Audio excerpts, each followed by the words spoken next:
Hi, welcome to love talkies. Preminchukundam Raa episode number 32. Coffee కలుపుకొని పైకి వెళ్ళబోతూ ఆ ఇంట్లో కొత్తగా కనిపించిన రూమ్ దగ్గరకు వెళ్ళి డోర్ ఓపెన్ చేశాను. అది చూసి నా కళ్ళు నమ్మలేనట్లు పెద్దవయ్యాయి. అది నేను అస్సలు ఊహించని దృశ్యం. అవును, దేవుని పూజా మందిరం అది. ఎంత ముగ్ధ మనోహరంగా ఉందో ఆ రూమ్. అది చూడడానికి నా 2 కళ్ళు చాలలేదు. నా కోసం ఆ ఇంట్లో కొత్తగా చేయించాడు మైకేల్. అది అర్థం కాగానే, ఒక వ్యక్తిని ఇంత ప్రేమించడం కుదురుతుందా? వాళ్ళ కోసం, వాళ్ళ ఆలోచనల కోసం మనకి అలవాటు లేనివి కూడా అలవాటు చేసుకోవడం ఇంత ప్రేమేంటి సార్ అని మనసులోనే అనుకున్నాను. నాకైతే ఆ మూమెంట్ చాలా నచ్చింది. అందుకే సంతోషంగా పైకి వెళ్ళి కాఫీ కప్ను మైకేల్ పక్కనే బెడ్పై పెట్టి గుడ్ మార్నింగ్ అని నిద్రపోతున్న తన చెవిలో గుసగుసగా చెప్పాను. దాంతో కళ్ళు తెరిచి నన్ను చూసి పొద్దున్నే తలస్నానం ఏంటి అని కళ్ళు చిట్లించాడు మైకేల్. దాంతో కొంచెం ఆశ్చర్యపోయి, ఇతను అసలు తెలుగు మూవీస్ చూడడనుకుంటా, అందుకే ఉదయాన్నే తలస్నానం చేసి కాఫీతో వైఫ్ నిద్రలేపితే హస్బెండ్ రొమాంటిక్గా దగ్గరకు తీసుకోవాలని తెలియడం లేదు. ఏం చేస్తాం అనుకొని నిట్టూరుస్తూ పక్కనే ఉన్న కాఫీ కప్ తీసి అతనికి ఇచ్చాను. కాఫీ తీసుకొని ఫ్రెష్ అయ్యి వర్కౌట్ కోసం వెళ్తున్నాడు. స్నానం చేసి కిందకి రండి, మీకోసం బ్రేక్ఫాస్ట్ రెడీ చేస్తాను అని ఉత్సాహంగా చెప్పాను. పాగల్ అని మనసులో అనుకున్నాడు. బయటికి అనలేదు, కానీ ఆ చూపుతో నాకు అర్థమైపోయింది. దాంతో వెంటనే బయటికి వెళ్ళి పూజా మందిరం ముందుగా క్లీన్ చేసుకొని నైవేద్యం తయారు చేసి దేవుడికి పూజ చేసి హారతి ఇస్తున్నాను. అప్పుడే నిద్ర కళ్ళతో అదంతా చూస్తూ కిందకి వచ్చాడు జోసఫ్. ఏంటి మంటలు, ఈ పాట ఏమైనా ఫెస్టివలా అని కళ్ళు నులుముకుంటూ అడిగాడు జోసఫ్. లేదు, రోజు చేసే పూజ అని చెప్పాను. వాట్, రోజు పూజ చేస్తావా? ఓ మై గాడ్, నువ్వు రోజు ఇలా చేస్తే కొన్ని రోజులకి ఈ ఇల్లు మసిబొగ్గవుతుంది అని నిట్టూర్చాడు జోసఫ్. పా అని కసిరి, స్నానం చేసి వస్తే ప్రసాదం ఇస్తా, లేదంటే ఇక నీకు ఆ ఛాన్స్ లేదు అని కరాకటీగా చెప్పేశాను. రాకాసి, అప్పుడే అమ్మమ్మ మూడ్లోకి మారిపోయింది చూడు అని గొనుక్కుంటూ ఫ్రెష్ అవడానికి వెళ్ళిపోయాడు జోసఫ్. కాసేపటికి ఫ్రెష్ అయ్యి జోసఫ్ మైకేల్ రావడంతో ముగ్గురం బ్రేక్ఫాస్ట్ చేసి ఆఫీస్కి స్టార్ట్ అయ్యాం. ఇక అదే రోజు నాకు ఒక కొత్త తలనొప్పి యాడ్ అయింది. కంపెనీ ఫైనాన్స్ విషయాలకి నన్ను ఫైనాన్షియల్ ప్లానర్ చేశాడు మైకేల్. చచ్చి చెడి వర్క్ నేర్చుకున్నాను. ఇంతకు ముందులా కాకుండా కాస్త సీరియస్గానే వర్క్ జరుగుతోంది. ఇలా రోజులు బాగానే గడుస్తున్నాయి. ఎప్పుడూ లేని సంతోషం నా లైఫ్లో ఇప్పుడుంది. నాకేం కావాలనుకున్నా కూడా చేసే స్వేచ్ఛ వచ్చింది. బహుశా ప్రతి ఆడపిల్లకి అది ముఖ్యమేమో. ఆ రోజు హోలీ కావడంతో ఆఫీస్లో హోలీ సెలబ్రేట్ చేద్దామని బీభత్సమైన ప్లాన్ వేసేశాను. మైకేల్ ఆఫీస్లో హోలీ అనగానే మా ఆఫీస్ స్టాఫ్ ప్రపంచంలో ఎక్కడా జరగని ఒక వింతలాగా చూసేశారు. సార్ ఒప్పుకుంటే చేసుకుందాం మేడం అని హ్యాపీగా చెప్పింది నా ఇంటర్న్. ఒప్పిస్తానుగా అని బలంగా నమ్మకం ఇచ్చేశాను. ఎలా ఇచ్చానో నాకే తెలీదు. ఆ తర్వాత లంచ్ టైంలో నా ప్రయత్నాలు మొదలుపెట్టాను. నేను జోసఫ్ లంచ్ చేస్తున్నాం. జ్యూస్ తాగుతూ ఏదో మీటింగ్ సినాప్సిస్ చూస్తున్నాడు మైకేల్. నేనిక ముందుగా, ఎల్లుండి హోలీ హాలిడే కదా, సో రేపు ఆఫీస్లో హోలీ సెలబ్రేట్ చేసుకుందాం అని నేను స్టార్ట్ చేయగానే తలెత్తి ఒక షార్ప్ లుక్ విసిరాడు మైకేల్. దాంతో వెంటనే నేను కాదు జోసఫ్ అన్నాడు అని చెప్పాను. వాట్, నేనా అని బిక్కమొహం వేశాడు జోసఫ్. అదే జోసఫ్, స్టాఫ్ అంటున్నారు కదా అని గొనిగాను. యా స్టాఫ్ అడుగుతున్నారన్నయ్య అని కవర్ చేశాడు జోసఫ్. అయితే వాళ్ళకి పర్మిషన్ ఇవ్వండి అని చెప్పాడు మైకేల్. మరి మనం అని వెంటనే అడిగాను. సో ఇంట్రెస్ట్ నీదన్నమాట అని సీరియస్గా అడిగాడు మైకేల్. నాది కాదు అంటూ బుర్ర అడ్డంగా ఊపాను. కళ్ళు ఇంకా చిట్లించే ఉన్నాయి తనవి. అంటే నాకు కూడా ఇష్టమే, బట్ మీరు వద్దంటే వద్దులేండి అని ముఖం ముడుచుకొని చెప్పాను. యూ బోత్ క్యారీ ఆన్, నాకు మీటింగ్ ఉంది అని చెప్పాడు మైకేల్. నిజంగానా అని తన చెయ్యి పట్టుకొని ఊపేస్తూ అడిగాను. దాంతో ఒక వియర్డ్ ఎక్స్ప్రెషన్ ఇచ్చి, టీమ్కి లంచ్కి అరేంజ్మెంట్స్ చూడండి అని చెప్పాడు మైకేల్. ఇక నాకు వదిలేయండి, నేను చూసుకుంటా అని ఫ్లోలో అనేసేశాను. అబ్బచ్చా అన్నట్లు ఓ లుక్ ఇచ్చాడు జోసఫ్. పా అని కొక్కిరించాను. మైకేల్ వెళ్ళగానే ఎంప్లాయీస్కి మెయిల్ చేసి ఆల్మోస్ట్ తీన్మార్ వేసినంత పనిచేశాం నేను, జోసఫ్. తర్వాత రోజు మార్నింగ్ నుండి ఆఫీసులో సెలబ్రేషన్స్ స్టార్ట్ అయ్యాయి. Post lunch. ఇక ఒక్కటే ఆట నీళ్లతో. నిజానికి నా టీమ్ ఇంటర్న్స్ నేను సేమ్ ఏజ్. సో మాకు వేవ్ లెంత్ బాగా కలిసింది. రాత్రి 7 అయిందేమో. నీళ్లతో ఆటలాపి ఇక ఇంటి బాట పట్టేటప్పటికి మేము ఇంటికి వెళ్ళాం. కానీ మేము వెళ్ళేటప్పటికి ఇంకా మైకేల్ రాలేదు. కానీ నాకు ఒళ్ళంతా వేడిగా అయిపోయి కళ్ళు మూతలు పడిపోతున్నాయి. జ్వరం వస్తోందని అర్థమైంది. అయినా టాబ్లెట్స్ వెతికే ఓపిక కూడా లేదు. ఆ తర్వాత అర్ధరాత్రి దాటిన తర్వాత మైకేల్ రావడం, నన్ను లేపి సూప్ ఏదో పెట్టి టాబ్లెట్స్ వేయడం తెలుస్తుంది. అయినా కళ్ళు తెరవడానికి ఓపిక రాలేదు. ఉదయాన్నే నేను లేచేటప్పటికి మా రూమ్ బాల్కనీలో పుషప్స్ చేస్తున్నాడు మైకేల్. గుడ్ మార్నింగ్ అని నవ్వుతూ చెప్పాను. మండిపోతున్న లుక్ ఒకటి ఇచ్చాడు. నా ఒంటికంటే వేడిగా తగిలింది ఆ లుక్. ఏమైంది ఇప్పుడు అని బిక్కముఖం వేశాను. ఫీవర్ వచ్చేంత వరకు వాటర్లో ఆడడమేంటి చిన్నపిల్లలా? నీ గురించి నువ్వు కేర్ తీసుకోవాలనే మినిమం కామన్ సెన్స్ లేదా అని విసుగ్గా చూశాడు మైకేల్. వాటర్లో ఉన్నంత వరకు తెలియలేదు, బయటికి వచ్చాకే అంటూ గొణిగాను. షడప్, వెళ్ళి రెస్ట్ తీసుకో అని గదిమాడు మైకేల్. ఇంకా రెస్ట్ ఎందుకు? నాకేం కాలేదు. అసలే ఈరోజు ఆర్కిటెక్ట్ వస్తారు, నేను ఆఫీస్కి వెళ్ళాలి అని చెప్పాను. అది జోసఫ్ చూసుకుంటాడు, యు గో అండ్ స్లీప్ అని గట్టిగా చెప్పాడు మైకేల్. నో, అంతసేపు ఎలా పడుకుంటాను మైకేల్ గారు అని సాగదీసి, నాకు నిజంగా జ్వరం లేదు, తగ్గిపోయింది, కావాలంటే చూడండి అంటూ వెళ్ళి తన చేతిని నా చెంపకి ఆనించుకొని చూపించాను. వెంటనే తన చేతిని వెనక్కి లాక్కొని అక్కడి నుంచి సైలెంట్గా వెళ్ళిపోతున్నాడు మైకేల్. తన వెనకే వెళ్తూ ఏం మాట్లాడరేంటి అని అడిగాను. కానీ ఈలోగానే బ్రేక్ఫాస్ట్ కూడా పైకే పట్టేసుకొని వచ్చారు హెల్పర్స్. ఇక తను ఒప్పుకోడని, డెసిషన్ తీసేసుకున్నాడని అర్థమవడంతో మొండిగటం సీతయ్య అని మనసులోనే తిట్టుకుంటూ ఇక ఆ బ్రేక్ఫాస్ట్ను కంప్లీట్ చేసే పనిలో పడ్డాను. అది తినేసి టాబ్లెట్స్ వేసుకొని ఇక టీవీలో ఏదో సిరీస్ పెట్టుకొని చూస్తూ ఈరోజు దాన్ని కంప్లీట్ చేసేద్దామని ఫిక్స్ అయ్యాను. 8 సీజన్స్ ఉన్న ఆ సిరీస్లో 6 సీజన్స్ పూర్తయిపోయాయి. సరిగ్గా అప్పుడే బయట పెద్ద పెద్ద ఉరుములు, వర్షం. ఎన్ని రోజులైందో వర్షాన్ని చూసి. తెలియకుండానే మనసు ఉరకలు వేస్తుంటే టీవీ కట్టేసి బాల్కనీ దగ్గర నుంచొని బయటికి చూస్తున్నాను. పిల్లగాలికి డప్పు వేస్తున్నట్లు భూమిని తాకుతున్న వర్షపు చినుకులు. అవన్నీ చూస్తే వర్షం సినిమాలో త్రిష రేంజ్లో ఊహించుకొని తడవడానికి నా రూమ్ నుండి టెర్రస్ పైకి గబగబా వెళ్ళాను. కానీ వానలో తడిస్తే మైకేల్ చంపి నన్ను బొందలగడ్డలో పూడుస్తాడు అని నా మనసు హితబోధ చేయడంతో నిరాశగా షెడ్ లోపల నుండే చేతులు బయటికి పెట్టి ఆడుకుంటూ నుంచున్నాను. కాళ్ళు చేతులు తడిచిపోతుంటే ఎంత సరదాగా అనిపించిందో. మొత్తం తడిచేసి మైకేల్ వచ్చేలోపు బట్టలు మార్చేద్దాంలే అని అనుకున్నాను. అలా అనుకొని ఒక్క అడుగు బయటికి పెట్టేలోపే రెక్క పట్టుకొని వెనక్కి లాగేశాడు మైకేల్. నా చేతిలో ఉన్న నీళ్లు తన షర్టు మీద పడిపోయాయి. ఆ సమయంలో అతన్ని చూస్తూనే మీరెప్పుడొచ్చారు అని ఆశ్చర్యంగా అడిగాను.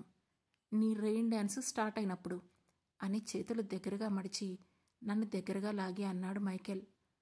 మీ షర్టు తడిచిపోయిందిగా, వెళ్ళి మార్చుకోండి అన్నాను. నేను వెళ్ళిపోతే నువ్వు మళ్ళీ వర్షంలో తడుస్తావా అని అడిగాడు మైకేల్. అన్నట్లు తలూపి మళ్ళీ వెంటనే కాదు కాదు అన్నట్లు తలూపాను. సరే వెళ్ళి తడు అని నన్ను వదిలి చెప్పాడు మైకేల్. వద్దులేండి అన్నాను. పర్లేదు వెళ్ళు అన్నాడు మైకేల్. వద్దు మైకేల్ గారు, తడిస్తే జలుబు వస్తుంది, ఆ జలుబు వల్ల జ్వరం వస్తుంది, ఆ జ్వరం వల్ల నీరసం వల్ల అమ్మో ఇంకా చాలా వచ్చేస్తాయి, అవన్నీ మనకెందుకులేండి, పదండి వెళ్ళిపోదాం అని అన్నాను. వెళ్ళు అని సీరియస్గా చెప్పాడు మైకేల్. అని ఫస్ట్ క్లాస్ పిల్లల బుర్ర అడ్డంగా ఊపుతుంటే నన్ను చేతుల్లో దొరకబుచ్చుకొని వర్షంలోకి నడిచాడు మైకేల్. మీరు తడిచిపోతున్నారు మైకేల్ గారు అని తన తల మీదుగా నా చేతులు అడ్డుగా పెట్టేస్తూ చెప్పాను. నువ్వు తడవాలనుకుంటున్నావు కదా శ్రీ, జస్ట్ డూ దట్ అన్నాడు మైకేల్. నన్ను కిందకి దింపగానే వర్షం నీళ్లు దోశలలో పట్టుకొని ఆడుకుంటూ దూరంగా చేతులు కట్టుకుని నిలబడి చూస్తున్నా తనను కూడా రమ్మని పిలిచాను. రాను అన్నట్లు తలూపి అదే బ్లాంక్ లుక్స్తో నన్నే చూస్తున్నాడు. ప్లీజ్ అని ముద్దుగా చూస్తుంటే నో అని ఒక్క వర్డ్లో తేల్చి చెప్పేశాడు. వెంటనే తన దగ్గరికి పరిగెత్తుకొని లాగడానికి వెళ్ళాను. కానీ ఆ నీటి చెమ్మకి నా కాళ్ళు తడబడి కింద పడిపోయాను. సరిగ్గా అప్పుడే నా నడుము చుట్టూ చెయ్యేసి దగ్గరగా లాగేశాడు మైకేల్. నా తల అతని భుజం మీదకి చేరితే ఇక ముడివెయ్యని జడ అతని ముఖమంతా పరుచుకుంది. అతని చేతులు నా నడుము చుట్టూ లతలా చేరుతుంటే ఇష్టసకుడి స్పర్శకు తనువంతా అలజడి రేగింది. మార్పు నాలోనా, తన స్పర్శలోనా, మా బంధంలోనా? సమాధానం తెలియడం లేదు. పెదవులు అదురుతుంటే కళ్ళు మాత్రమే పైకెత్తి బిడియంగా చూశాను. నా కళ్ళలోకి చూస్తూ చుట్టూ ఉన్న చేతుల్ని తీసేశాడు మైకేల్. తన కళ్ళలోకి చూస్తూ మళ్ళీ ఆ చేతులు తీసుకొచ్చి నా నడుము మీద పెట్టి కళ్ళు మూసుకున్నాను. నువ్వు రెడీగా ఉంటేనే చెప్పు శ్రీ, అంతేగాని నేనేదో అనుకుంటానని కాదు అన్నాడు మైకేల్. మౌనంగా మునివేళ్ల మీద నుంచొని తన పెదవుల మీద ముద్దు పెట్టి I love you and I trust you అని చెప్పాను. నేను మాట్లాడుతుంది దేని గురించో తెలుసా అని అడిగాడు మైకేల్. మన ఇద్దరి మధ్య ఉన్న ఎడబాటును చెరిపి దూరాన్ని దగ్గర చేయడానికి అని సిగ్గు ముంచుకొస్తుంటే చిన్నగా చెప్పాను. ఆ వెంటనే నిజానికి నాకు అంతగా ఐడియా లేదు, దీని గురించి మీకు తెలుసా అని చిన్నగా అడిగాను. ఆ మాటతో కళ్ళు చిట్లించి నా వైపు చూశాడు Michael. Believe me, first time కదా, కొంచెం చెప్పండి చాలు, ఆ నెక్స్ట్ టైంకి కాస్త తెలుసుకుంటాను అని చెప్పాను. ఆ మాటకు విచిత్రంగా చూస్తూ నువ్వు మాట్లాడే మాటలకి అర్థాలు వెతికితే చచ్చిపోతారు జనాలు అని నన్ను కసిరాడు మైకేల్. దాంతో మూతి బిగించి ఉక్రోషంగా తన వైపు చూశాను. వెంటనే తన 2 చేతుల్లోకి నన్ను లిఫ్ట్ చేశాడు మైకేల్. దాంతో మైకేల్ మెడ చుట్టూ చేతులేసి గట్టిగా పట్టుకున్నాను. నన్ను అలానే లిఫ్ట్ చేసి రూంలోకి తీసుకెళ్లాడు మైకేల్. తలుపులన్నీ బిగించుకుపోగా విండోలో నుండి కనిపిస్తున్న సూర్యాస్తమయం మరింత అందంగా కనిపించింది. అతనితో గడిపే ఏకాంత సమయం అంత అందంగా ఉండాలని ప్రకృతి అనుకుందో ఏంటో మరి. నేనేం కవయిత్రిని కాదు గాని అయ్యుంటే ఇంకా అందంగా వర్ణించుండేదాన్నేమో. సూర్యాస్తమైపు చంగావి రంగు గదంతా వ్యాప్తి చెందగా తొలకరి చినుకులు పడుతున్న పొడమి వాసన నా నాసికను తాకుతోంది. నా శరీరం మీద విహరిస్తున్న మైకేల్ పెదవులకి మైకం కమ్మేసి తీయని వేదన తెలుస్తుంటే కళ్ళు మూసుకొని అప్రయత్నంగా వెనక్కి వాలిపోయాను. అతనేం చేసినా అడ్డు చెప్పే స్టేజ్లో నేను లేను. నా మన శరీరాలు అతని వశమైపోగా ప్రేమను చెప్పుకోవడం కోసం కొత్త మార్గాలు వెతుక్కుంటూ వెళ్ళాయి తనువులు. ఒద్దికగా అల్లుకున్న దేహాలు. అర్ధరాత్రి దాటిన అరగంటకి విడిపోగా నెమ్మదిగా నన్ను పక్కకు జరిపి షవర్ కోసం వెళ్ళాడు మైకేల్. తను వెళ్ళినంత వరకు నిద్ర రాకపోయినా నటించాల్సి వచ్చింది. నిజానికి తనను చూడాలంటే చచ్చేంత సిగ్గువేసింది. తను వెళ్ళగానే లేచి బెడ్షీట్ చుట్టుకొని 10 సార్లు అద్దంలో చెక్ చేసుకొని బెడ్పై కూర్చున్నాను. షవర్ చేసి కట్ బనియన్ వేసుకుంటూ బయటికి వచ్చాడు మైకేల్. అతని బేర్ బాడీ మీద నా గోటి గుర్తులు క్లియర్గా కనిపిస్తుంటే నా చెంపలు చెర్రీలే అయిపోయాయి. బాల్కనీలో ఉన్న బీన్ బ్యాగ్లో కూర్చొని నన్ను దగ్గరికి రమ్మంటూ చేతులు చాపాడు. మౌనంగా వెళ్ళి అతని ఒళ్ళో కూర్చొని నన్ను చుట్టేసిన అతని అరచేతులను తీసి ముద్దిస్తూ సారీ అని చెప్పాను. దేనికి అని చెవు వెనుకగా ముద్దిస్తూ అడిగాడు మైకేల్. అయినో మీకింకా అని ఆపేసి నెక్స్ట్ టైం నుండి ఇంకొంచెం స్ట్రాంగ్గా ఉండడానికి ట్రై చేస్తాను అని నెమ్మదిగా చెప్పాను. నేను నీకు మరీ అంత పర్వట్లా కనిపిస్తున్నానా అని అడిగాడు మైకేల్. పర్వర్టన్ నేనెక్కడన్నాను, నేనే మీకు సరిగా కోఆపరేట్ చేయలేదన్నాను గాని అంటూ బిక్కముఖం వేశాను.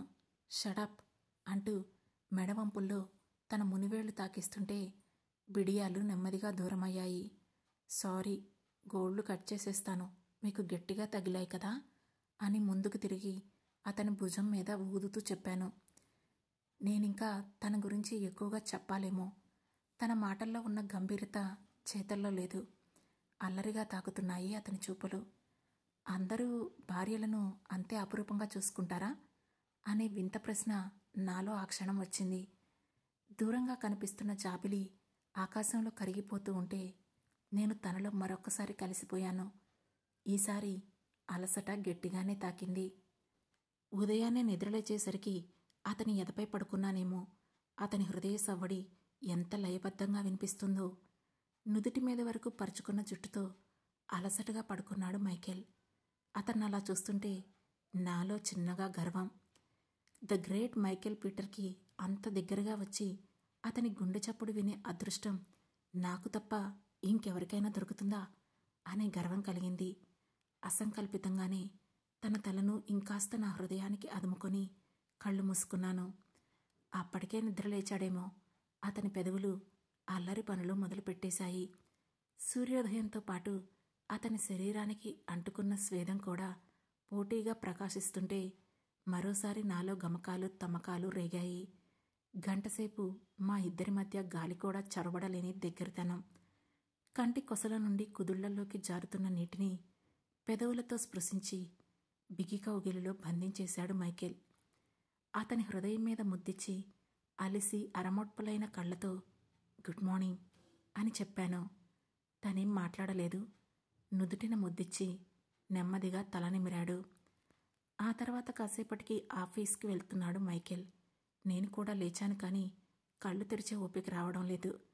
ఒళ్ళంతా వేడి సెగ తెలుస్తోంది. మళ్ళీ జ్వరం వచ్చిందని అర్థమయ్యింది. దాంతో ఇక ఈరోజు కూడా ఇంట్లోనే అని తెలుసుకునేసరికి నాపై నాకే కోపం వచ్చేసింది. చెంప మీద చెయ్యేసి టెంపరేచర్ చూస్తున్న నన్ను వింతగా చూసుకొని నా బుగ్గ తడిమాడు మైకేల్. ఆ తర్వాత ఒక క్షణం నా వైపు కళ్ళు వేగంగా తిప్పి మరుక్షణం అతని చేతులు ఫస్ట్ ఎయిడ్ బాక్స్లో ఉన్న ఫీవర్ టాబ్లెట్స్ మీదకు వెళ్ళిపోయాయి. కనిపించరు గాని పతిదేవునికి కూడా నేనంటే కన్సర్నే అని కవ్వింపుగా అంటుంటే పాగల్ అని తిట్టి టాబ్లెట్స్ నా నోట్లో పడేశాడు. వాటర్ తాగి తన వైపు చూశాను. ఏంటి అన్నట్లు కళ్ళెగరేస్తుంటే బాడీ పెయిన్స్ అని చిన్నగా చెప్పాను. అవన్నీ కామనే, రెస్ట్ తీసుకో, సెట్ అవుతుంది, ఐఎమ్ లీవింగ్ అన్నాడు మైకేల్. మొండి ముఖం అని మనసులోని తిట్టుకున్నాను. సరే అన్నట్లు తలూపగానే మళ్ళీ ఈరోజు వర్షంలో తడిచే ప్రోగ్రాం ఉంటే నిన్నటిలా డ్రెస్లో కాదు, ఈసారి చీరలో ట్రై చెయ్యి అని చెప్పి వెళ్ళిపోయాడు మైకేల్.